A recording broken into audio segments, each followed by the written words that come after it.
Hello tout le monde, j'espère que vous allez bien et bienvenue dans cette petite vidéo du vendredi. Alors je suis un vrai boulet parce que j'ai fait une demi-heure d'enregistrement dans le vent, dans le sens où j'avais pas cliqué sur Rec. Donc on va espérer que voilà, cette fois ça va mieux se passer, et vu que je sais déjà quoi dire, je pense que la vidéo je peux la terminer en 20 minutes, on va essayer de faire ça. Alors Ethereum contre Bitcoin. Non, c'est pas Ethereum contre Bitcoin, c'est Bitcoin contre l'USD. En hebdo, on est sur un niveau intéressant. Donc pour moi, il s'agit de faire attention. On a la clôture dans 2 jours et 10 heures, donc on a encore le temps de voir venir. Mais si on clôture dans le rouge, en fait, pour moi, c'est vraiment pas positif dans le sens où ça veut dire quoi? On a un rejet all-time high, et la target, pour moi, en toute logique, c'est tout d'abord ici, donc 51 000, mais voire plus bas, et rechercher potentiellement les 45 000. Ce qui fait assez bas, mais une chose à la fois, regardons le premier niveau qui est tout simplement les 51 000. Si on termine dans le rouge et qu'on considère qu'on a un rejet ici en hebdo, donc il faudra voir la clôture de la chandelle dans 2 jours et demi. Donc je n'ai pas grand chose à dire en dehors de ça et on verra bien. En daily, on est dans de la liquidité, donc pour moi, on n'est pas encore sur quelque chose de négatif, et si on veut prendre une position longue, en fait, c'est tout simplement vraiment ici qu'il faut prendre une position. Le marché me semble légèrement dumpy, mais je pense que voilà, on est en intraday, même s'il semble un peu dumpy en daily. Moi, ce que me disent les charts, c'est qu'on est toujours positif parce qu'on tient toujours cette petite zone. Maintenant, on peut voir qu'on a eu un breakout et qu'on reteste ici, donc j'aurais tendance à dire que c'est un deuxième retest parce qu'on peut voir qu'on a eu la mèche ici sur cette chandelle là, que là on fait encore un retest, donc c'est moyen, mais c'est pas négatif. En fait, pour les longs, c'est ici que j'aurais éventuellement les prendre avec un stop qui situerait probablement, ouais, 50, en dessous, un peu en dessous de 59 000. Mais je serais pas super rassuré de prendre ce short là en daily. Ce long là en daily, pardon. J'aurais pas de setup short. Pour moi, pour prendre un short, il faudrait vraiment qu'on redescende en dessous des 58 500. Et en daily, en intraday, waouh, j'arrive plus à parler. J'ai déjà parlé pendant trop longtemps. Là, pour moi, ce que j'attendrais, c'est soit on perd les 58 000, et en fait, c'est ici qu'il faut prendre un long pour viser à nouveau dans un premier temps cette zone là, mais à partir du moment où on récupère ce niveau, pour moi on est bon, on va vraiment aller chercher beaucoup plus haut. Donc à voir. Si maintenant on perd ce niveau, je considère que ce serait pas génial, mais on peut prendre un long ici avec un stop à mettre un peu. Il y a deux manières de voir les choses. Soit il y en a qui considèrent que ok, on a cette mèche là et on met le stop sous la mèche, soit on met le stop sous la petite consolidation qu'on avait eu ici aussi. Donc ça fait une petite différence, mais dans tous les cas, là on est sur liquidité, on a cet ancien support, on peut voir résistance, résistance, résistance, résistance, on le flip en tant que support, on a la cassure. Ensuite, on a un retest du all-time high, on a un bounce qui est assez faible et on recasse en dessous. Donc là, on est sous également cet ancien support qui fait à nouveau office de résistance, qui est le all-time high, et ça, c'est pas génial. Donc pour moi, on se situe entre deux niveaux et je préfère ne pas toucher à ça. Alors que ce serait normalement l'endroit où je voudrais prendre un log. J'ai en fait j'ai des appréhensions par rapport au marché. Donc si maintenant on récupère ce niveau, ok, là je pourrais prendre un long avec, du coup si on remonte à partir d'ici, je mets le stop ici en dessous, et le long il est, si on récupère 63 500. À partir de ce moment là je prends un long, j'ai un stop et je me dis ok, on part en mode suivi de tendance. J'ai déjà expliqué ça dans différentes vidéos, mais du coup je prends un long ici, le stop il est là, et lorsque je suis à un R, je prends la moitié de position et j'essaie de faire un suivi. Voilà, et le 1R se situerait aux alentours des 66 000. Donc à voir. Ensuite, on a le short, en fait, c'est si, vu que là on est quoi, dans la liquidité, on a le support, si on commence à perdre le support, pour moi c'est mort par rapport au setup long d'ici, et je sortirai. Et si on voit, enfin, parce que comme j'ai dit, on est entre deux niveaux, mais si on perd les 58 500, pour moi ça c'est setup short. Vraiment, et en fonction de la manière dont ça joue ici, soit de vraiment la jouer avec un stop ici au-dessus, parce que comme j'ai dit, pour moi ça c'est un niveau qui me semble assez important. Si on regarde, c'est ici, on a la cassure du all-time high, résistance, on passe au-dessus, on a un fake out, on repasse en dessous, résistance, résistance, résistance. Donc on n'est pas censé revenir chercher ça pour moi ici. Donc le stop se situerait là ici. Je sais que ça paraît, waouh, c'est n'importe quoi ce chart. Mais du coup, le setup long, il faudrait qu'on récupère ce niveau, les 63 500. Le setup short, il faut qu'on repasse sous les 58 500. Et en attendant, comme j'ai dit, pour moi cette zone-là, c'est n'importe quoi. Je vais en faire un NFT. Ça c'est la zone de chop dans laquelle je préfère ne pas je préfère ne rien faire. Voilà, ça c'était pour Bitcoin. Oh, Solana, oh Dieu, c'est pas génial. Je vais d'abord parler d'Ethereum contre Bitcoin. Ethereum contre Bitcoin se porte toujours bien. Alors la semaine passée on était ici, je prends cette charte ici parce qu'on a des niveaux plus intéressants. On était en consolidation, ouais, j'avais dit voilà, toujours en attente. Moi pour rappel j'ai pris position ici, je suis sorti d'une partie ici et j'avais de toute façon repris une position ici. Donc cette position je l'ai gardée et là je suis en bon profit, donc ça fait plaisir. Donc pour moi Ethereum contre Bitcoin, je suis en mode de me dire ok, on va en continuer les consolidations en escalier, j'espère voir de ça, pour ensuite aller chercher les 56. Le truc avec Ethereum, c'est que bon, là c'est Ethereum contre Bitcoin, et même si Bitcoin se met un peu à dumper, même si bon, pour le moment j'ai pas l'impression qu'il aille trop dumper, vu qu'on peut voir là il est déjà monté à 61 000, donc peut-être que la zone de liquidité va faire office de bounce et on va directement monter, mais dans tous les cas, comme je l'ai expliqué juste ici, pour moi le vrai setup long, il faut attendre qu'on récupère les 63 500, même si c'est prendre une position plus haut.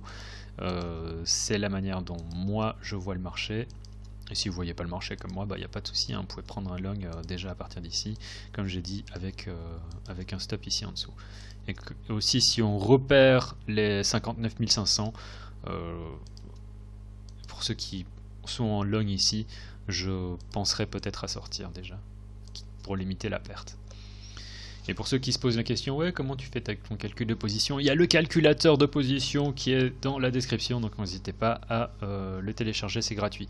Au passage, l'analyse était faite sur notre cher sponsor PrimeXBT, n'hésitez pas à checker le lien qu'il y a dans la description. Le code LCG vous donne droit à 50% sur vos dépôts, ça vous permet de trader Bitcoin, EOS, Litecoin, plus XRP, mais c'était le cas avant, Ethereum, ainsi que d'avoir une exposition au marché classique. Alors on va continuer sur Ethereum contre Bitcoin, toujours très très bon. Ce qui m'inquiéterait, c'est si jamais on perd ça, et si on perd ce niveau là, je sors de position. Mais en attendant, si on clôture l'hebdomadaire au niveau actuel, je considère que voilà, on va vraiment aller chercher les 56 sur Ethereum contre Bitcoin, et on va encore faire 44%, ce qui serait bien. Ce qui n'est pas grand chose quand on voit ce que Dogecoin a fait dernièrement. Donc voilà, ça c'est pour Ethereum. Pourquoi je parle de ce niveau? Parce que là on peut voir résistance, résistance, fake out, résistance, résistance, deuxième fake out. Je veux pas un troisième fake out. Et pour moi l'idée c'est tout simplement de me dire que voilà, on a récupéré le niveau, on va peut-être encore faire un peu de consolidation, mais toujours avec une structure de marché haussière pour aller venir chercher les 56. Et là je prends mes profits depuis là, donc ça ferait quand même des profits qui sont bien, 80% de profit. Donc voilà, Ethereum contre Bitcoin, vu la tête du weekly, j'aurais tendance à dire que c'est positif, en espérant qu'on clôture pas sous à nouveau cette résistance et qu'on n'ait pas un énième fake out sur Ethereum contre Bitcoin. Mais je pense pas, je pense qu'on est bon là. Ce qu'il faut garder à l'esprit, c'est que même si Ethereum contre Bitcoin a une structure de marché qui est haussière, qu'on peut continuer à monter comme ça en escalier, en fonction de ce que fait Bitcoin, Ethereum USD en fait va peut-être pas continuer à monter. Parce qu'imaginons qu'on ait une retrace assez violente sur Bitcoin, mais que Ethereum contre Bitcoin continue à monter, en fait ça voudrait dire quoi? Que c'est une règle de 3, hein, vous savez comment ça fonctionne, qu'en fait on va peut-être éventuellement rentrer dans une période de consolidation sur Ethereum contre USD. Donc là on peut voir, on a une chandelle englobante, on a été chercher les 2500, c'est déjà assez énorme, et là une consolidation, vu la structure qu'on a eue ici, je dois dire que c'est pas non plus c'est pas non plus abusé, c'est bien pour que les prix se calment un peu, mais qu'on continue la montée bien sûr à terme. Et comme j'ai dit, ça va énormément dépendre de ce que va faire Bitcoin, et ce n'est pas sûr.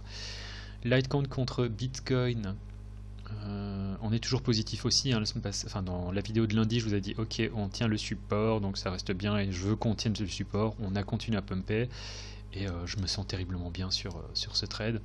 À terme je voudrais qu'on vienne chercher les 0,05, mais sur le long terme ce que je veux vraiment voir c'est qu'on récupère ce niveau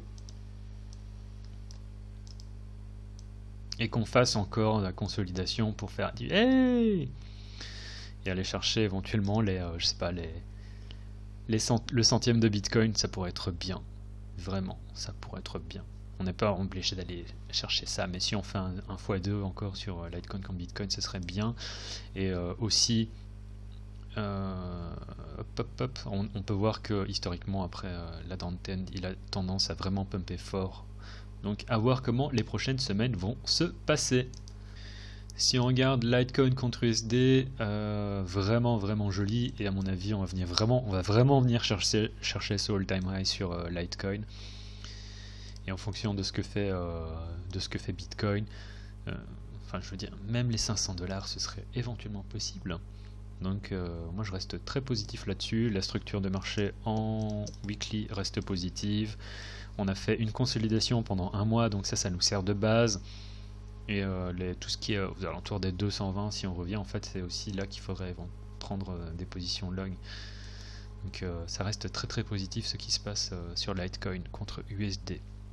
En dehors de ça, bon, je ne vais pas parler d'XRP, on est à 1,50, on est toujours très bon. Un truc dont je veux parler vite fait aussi, c'est Link. Je suis assez content parce que je vous en ai parlé à l'époque. Il faudrait que je prenne le bon chart aussi. Je vous en avais parlé il y a déjà un certain temps. Alors je vous en ai parlé ici.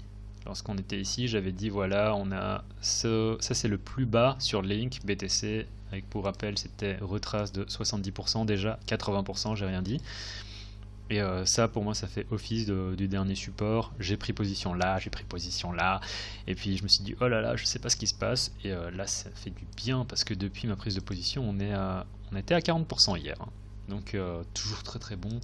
Et Link là, bon, on est sur support, mais une fois qu'on continue, prise de profit là-dessus serait pas inintéressant. Mais une fois qu'on repasse au-dessus, bah, à mon avis, on va venir chercher ça ici. Et là, ça fait encore 50% presque 50%.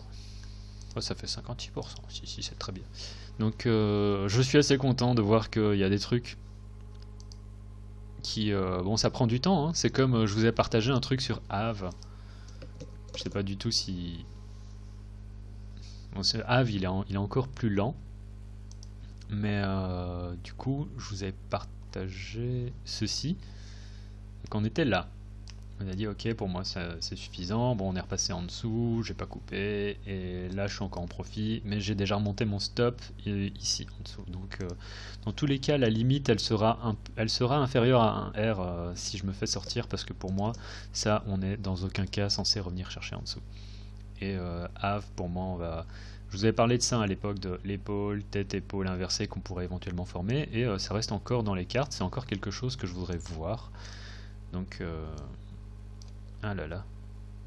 Voilà. Donc vite fait, voilà. Pour Aave. Quoi est-ce que je pourrais parler encore? On peut regarder vite fait l'écosystème Solana. Mais Solana pour le moment ça se passe moyen. Hein. Donc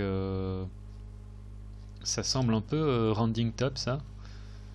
Même si globalement, alors je vous en ai parlé dans la vidéo de lundi en disant ouais, le Solana a encore l'air pas mal, consolidation, on espère contraction des prix, je vous ai parlé de cette oblique, finalement on l'a cassé, on a fait le retest et là on dump, on est encore sur support, donc ça va.